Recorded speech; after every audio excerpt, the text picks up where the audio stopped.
Saturno, el sol de noche.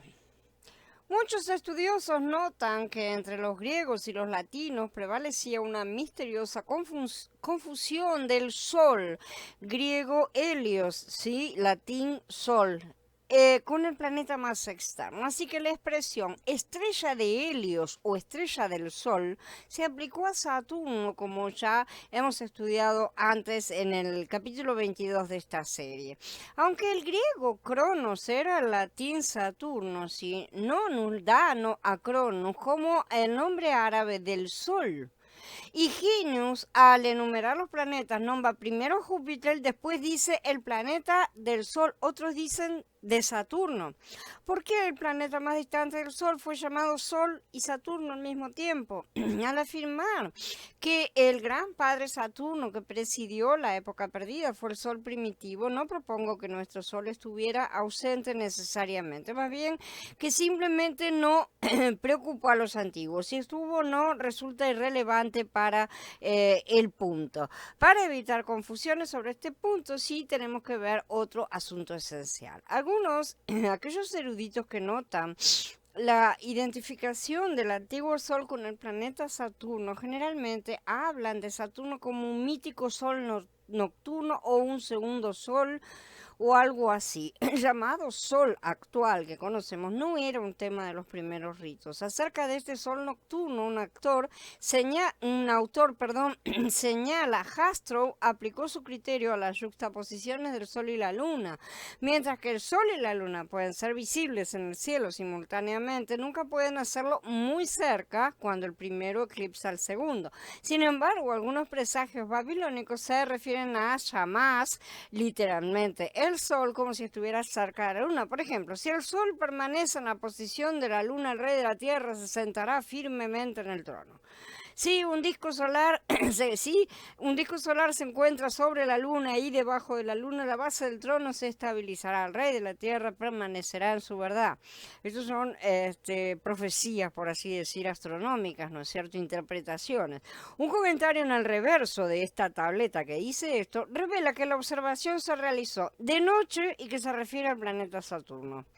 Esta noche, el planeta Saturno se acercó a la Luna. Saturno es la estrella del Sol y la interpretación relevante es la siguiente. Significa que es bueno para el rey. Saturno es, a saber, la estrella del rey también. Otros 5 textos de presagio se refieren a ocasiones en las que Shamash está específicamente estacionado en el halo de la luna, ¿sí? Como los halos lunares son solo visibles después de la puesta del sol, Shamash aquí no puede ser el sol. En cada caso, una glosa aclara que el presagio era descriptivo de Saturno en esa posición. En el mundo griego, el planeta Saturno generalmente se asociaba con el dios Cronos, a quien los romanos identificaban con la deidad Saturno precisamente. Sin embargo, siguiendo la tradición babilónica, algunas declaraciones clásicas lo identificaron como la estrella de Helios o Sol, es decir, el Sol. ¿Sí? Esto, junto con pasajes hindúes de importancia similar, una versión tardía de testimonios egipcios, ofrecen abundantes pruebas de que la sorprendente asociación de Saturno con el Sol viajó mucho más allá de Mesopotamia. Sin embargo, a pesar de la familiaridad de la conexión de Saturno con el Sol, su razón de ser aún está lejos de entenderse. El clasicista Beck dice, ¿por qué Saturno debería identificarse con el Sol? Está lejos de ser obvio. La designación del Sol real en un presagio como Shamash del día muestra que los astrónomos babilónicos percibieron un contraste entre el Sol del día y el Sol de la noche, evidentemente, sí, que claramente debe haber sido Saturno. El problema es discernir el significado original de día y noche. Muchos signos a Shamash y Ra, los célebres soles de Mesopotamia y Egipto, describen a estos dioses que aparecen al comienzo del ritual del día y la terminología a menudo parece significar el orbe solar ascendente. Uno de los capítulos del Libro de los Muertos, por ejemplo, es el capítulo de la salida del día. No se refiere esto al orbe solar que se eleva por el este. Es posible una interpretación bastante diferente. O sea que ya vemos que los traductores andan andando haciendo de las suyas por todas partes. Una evidencia considerable sugiere que para los antiguos el día comenzaba con lo que el hombre moderno llama noche, es decir, con la puesta del orbe solar. Se reconoce ampliamente que el día egipcio una vez comenzó al atardecer. Neumann, por ejemplo, habla de un ritual presolar en el que el cómputo del tiempo comienza y termina con el anochecer. Incluso en Egipto la tarde es el momento del nacimiento porque para el hombre primitivo la aparición de las estrellas y la luna es el nacimiento visible y la mañana, cuando el mundo luminoso de las estrellas se desvanece, es tiempo de muerte, en que el cielo diurno devora a los hijos de la noche. Esta concepción, que fue universal entre la humanidad primitiva, se vuelve comprensible si nos liberamos de la correlación día-sol.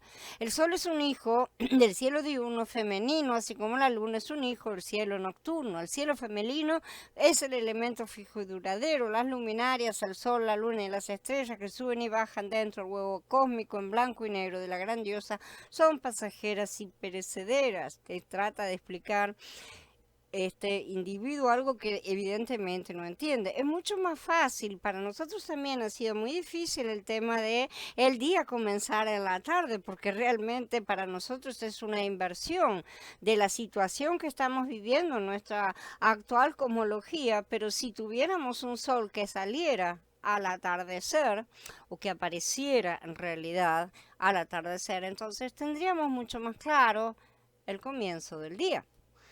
Una de las muchas peculiaridades del dios sol egipcio es que no solo trae el día, sino que brilla en la noche. El libro de los muertos dice: yo soy ese dios Ra que brilla en la noche. El padre de los dioses cantaron los egipcios: tú iluminas la habitación de la noche. Armachis en las inscripciones del templo de Dendera aparece como el resplandeciente Horus al rayo de la luz en la noche. El dios Osiris casi siempre es denominado sol de noche. La misma denominación se da al sumerio babilónico Tamuz, ¿sí?, al hindú Varuna, a Yama, al iraní Yima, al griego Dionisio, por nombrar algunos de los muchos ejemplos que ya conocemos, ¿sí? En la visión convencional de Saturno, por razones que no se especifican, tal vez por haber sido tan evidentes en su momento que no necesitaban ser especificadas, es el representante planetario del sol nocturno. Los atenienses calcularon el espacio de un día desde el ocaso hasta el ocaso, y el hábito parece haber prevalecido entre los pueblos del norte de Europa. Sobre la prioridad original de la noche entre los hebreos y los árabes tenemos: con el cómputo del tiempo por las noches se relacionan otras dos prácticas. Primero, la noche tiene prioridad antes que el día, por lo tanto, entre los árabes y los hebreos, como también entre los judíos posteriores, el día comienza en la tarde, y fue la tarde y fue la mañana un día. Un residuo de la antigua concepción nómada se encuentra en el mito egipcio de que Tum, la forma de la existencia nocturna del sol, nació antes que Ra, la forma del sol durante el día. He de observar sobre este tema que en las naciones que comienzan a contar el día desde la tarde, la luna es la figura central y el punto de partida de la cronología de períodos mayores. De los galos, por ejemplo, Julio César informa que contaban por noches, no por días. Tácito dice lo mismo de los antiguos alemanes, en un caso concretamente con la palabra inglesa fortnight, que quiere decir quincena, sí, es una prueba oral justamente porque se llama noches, ¿no es cierto? Night es noches. Sir Gardner Wilkinson recopiló una serie de pruebas de que entre los egipcios el sistema posterior de décadas fue históricamente precedido por la división de los meses en 4 semanas de 7 días cada una. También es tolerablemente cierto que los mexicanos, de parte de los mexicanos, que de sus dos métodos de calcular el tiempo, que en épocas posteriores estuvieron vigentes uno al lado del otro, el Tonulpowalli o cálculo solar, el otro nombre raro, o cálculo lunar, sí, este último fue históricamente el anterior. Entre los Eomans originalmente tenían un cálculo lunar consistente, incluso su año constaba de 10 meses, ignorando el ciclo solar de 12 meses, y dividieron el mes en 4 semanas. Esto está en un libro de mitología entre los hebreos. En Babel también se contaba al comienzo del día, a la tarde. En tiempos posteriores, aparentemente a través de la influencia asiria, el cómputo del tiempo fue alterado hasta el punto de hacer que el día comenzara con la salida del sol en lugar de con la llegada de la noche, dice Jastrow. El tema es que esta gente realmente tiene mucho lío en su cabeza acerca de cómo comenzaron las cosas y quién está antes, si el huevo o la gallina. Esta costumbre generalizada plantea un problema especial para la mitología solar. Si originalmente el día comenzó con la desaparición del orbe solar y la salida de otros cuerpos celestes, entonces ¿quién es el gran sol que brilla al comienzo del día?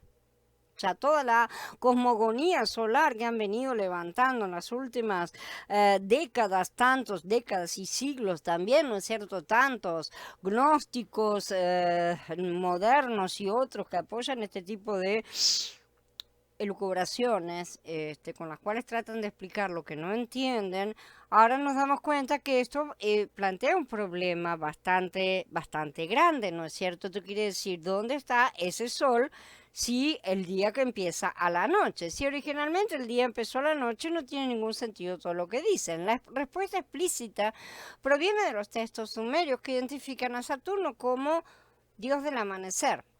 El tercer día del mes, mostrando Ningirsu procedente de Eridu, se elevó con un esplendor abrumador. En la tierra se hizo día. El Eninu rivalizaba en brillantez con el hijo de Ensu, dice en una cita de un texto.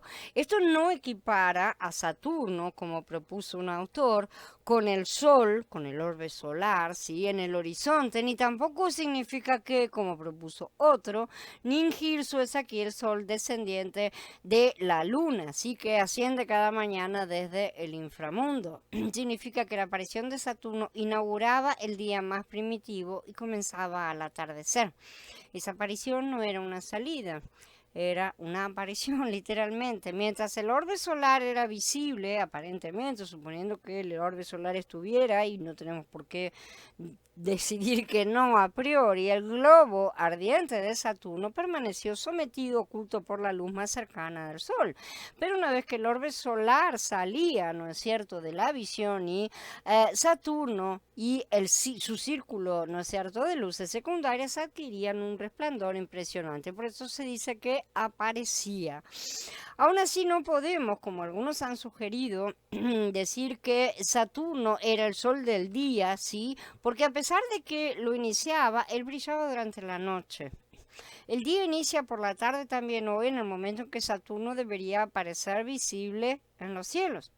En sí no había noche semejante como la conocemos, y es lo mismo que ya dijimos sucederá nuevamente. No habrá más noche, ni tiene necesidad de luz de lámpara, ni de luz del sol, porque Yahweh Elohim alumbrará sobre ellos y reinarán por los siglos de los siglos, dice Gitgalut en el capítulo 22. O sea, decir que no habrá más noche y no habrá más sol ni luna, quiere decir que las cosas van a ser cambiadas. Esto no es una retórica y nada más. Obviamente, la desaparición de Saturno y el hecho de que permaneció únicamente el Sol que nosotros conocemos, produjo el pasaje eventual del inicio del día, de la puesta del Sol solar al amanecer solar. Y esto solo podía crear una confusión generalizada entre el día y la noche, la mañana y la tarde, evidentemente, que es la confusión que nosotros tenemos en nuestra cabeza actualmente. Sobre esta distinción entre los egipcios, un autor escribe en un periodo muy temprano, sin embargo, se olvidó la diferencia entre el cielo diurno y el cielo nocturno. En circunstancias normales, o sea, nosotros todos los días y nuestras circunstancias actuales, es probable que olvidáramos una distinción como esta. Y se me olvidó cuándo es el día y cuándo es la noche. ¿Por qué? Únicamente se me puede olvidar ese tipo de cosas si el sol desapareciera y cambiara completamente todos los parámetros. Si hay confusiones porque órdenes celestes radicalmente diferentes separan la era actual de la primera. El sol primitivo era el dios solitario de las profundidades, el único sol del monoteísmo arcaico, el planeta Saturno. Solo en una época posterior se llegó a confundir Saturno con el orbe solar, porque la nueva gente no tenía memoria de otro sol en los cielos. De hecho, existe una diferencia decisiva entre el dios primigenio y el cuerpo y la llamada del sol en la actualidad. A diferencia del orbe solar naciente y poniente, el dios sol original nunca se movió.